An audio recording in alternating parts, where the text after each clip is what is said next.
Let's see this other one. What does this one say, Mr. Mitch? It can't be better than that sign. I'm sorry. I know this is a great sign, but what if it says, like, it's my birthday, kill me? Oh, call me. Wait a second. Hold on one second. Hold on. Marry me? Hold on. I can either get fucked or married.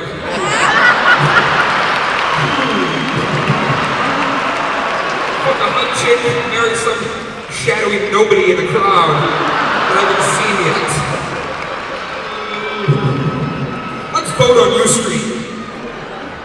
Okay, marry me, meet me at the BK Lounge, Lauren. And then she says, call me. Oh, that's not going to be too difficult to get in touch with her. What do you think, guys? If I put my area code, a few dots, you think you might try maybe a billion combinations? That's really sweet. So Lauren, is that the person that wants to get married? Who's the girl who wants to get married? Mitch, go get the girl who wants to get married. I'm going to give her a little kiss. Whoever wants to marry me, to make that sign, that's so flattering, I'm going to give her a little smooch. And then Mitch, get this girl, I'm going to fuck her.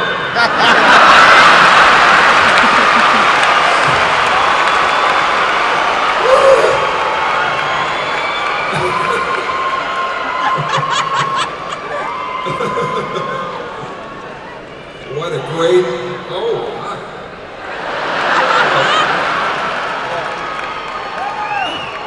That is really one of the sweetest, most flattering things that you asked me to marry you, so I want to give you a little smooch. Thank you very much.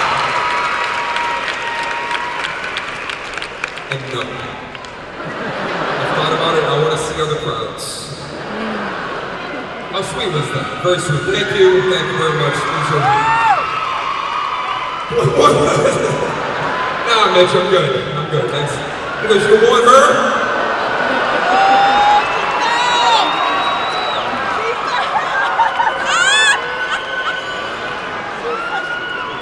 Where are you taking her, Mitch? She wanna fuck me, not you.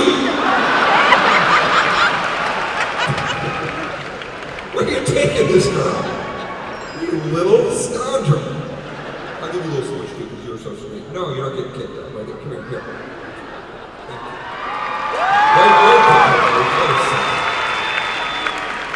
You know, she's a sweet girl. I just want to sit with her.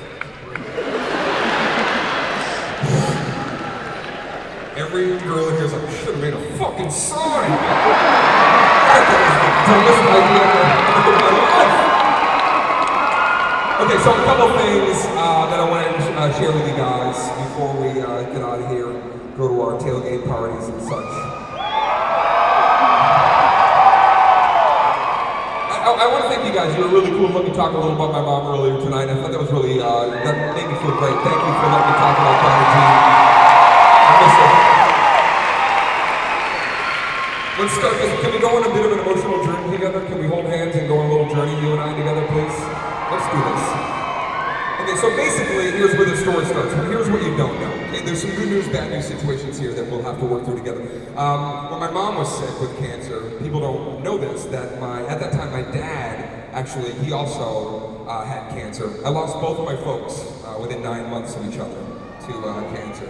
And to say it was a traumatic, impossible time for me and my sisters would be an understatement. And yet, almost every single night, you guys, I found myself getting on stage because nothing made me feel better than making you guys feel better. Nothing. Sincerely. But the good news is they got to see all cool shit. They got to be in big rooms like this, see their son come through with all these crazy dreams, and they got to sit with you guys, and they had a blast, okay? They saw that. Now, here's where it gets a little bit...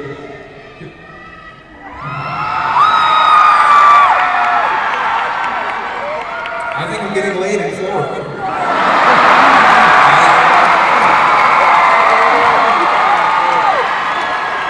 I'm very shy on stage, but I'm feeling pretty good about my odds.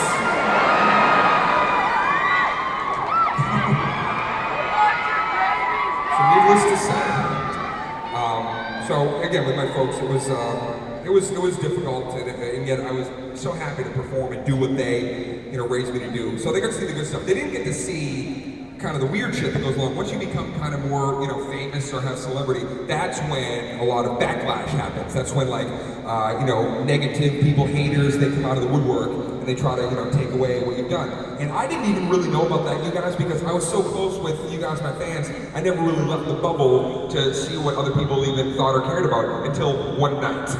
One night I really fucked up, okay? The first night that I ever searched my own name on the internet, okay?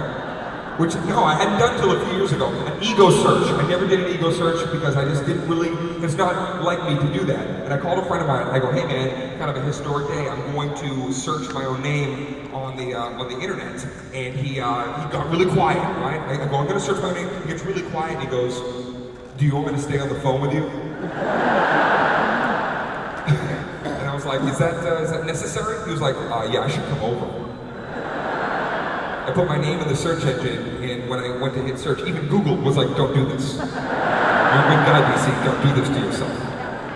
What happened next? I couldn't believe it. Pages of all this negativity. Pages like, Dane Cook he sucks, he's shit, his comedy's the worst ever, fucking you should die, disappear, all this stuff. That's what I said. That's what I said out loud of the computer. I said, boo. Now, here's what I did, the mistake I made, you guys, I read all of it.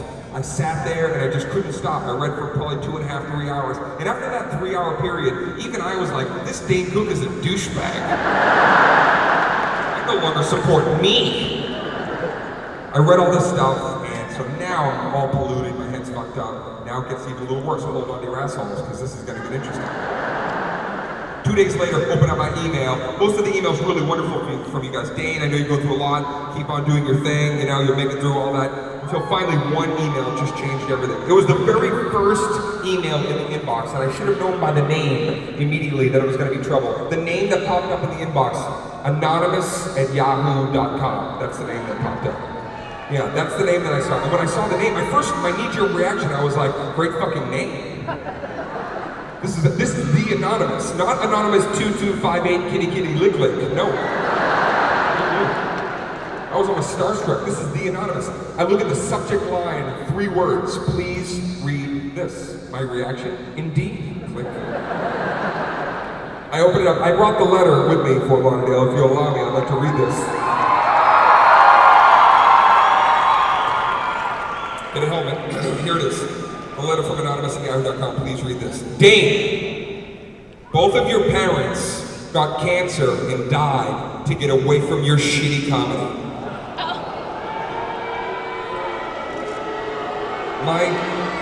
My first reaction when I read that, I was like, very unlikely.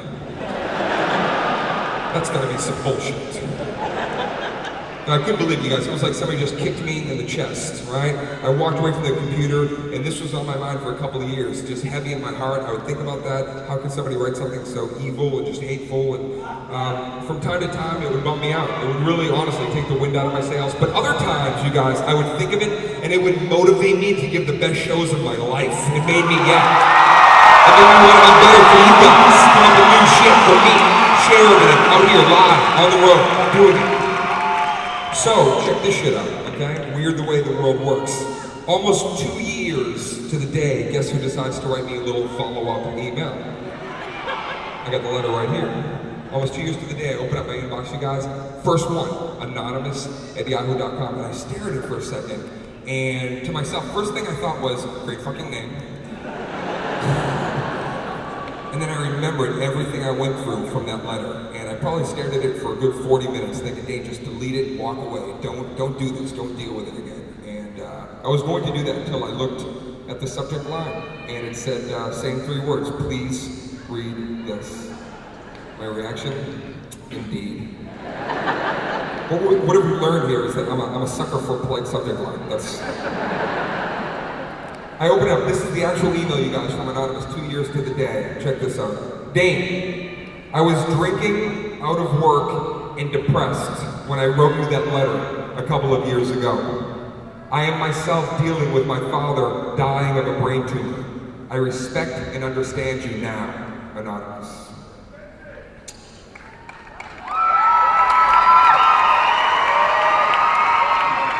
So I read this a couple of times and then I thought to myself, you know what?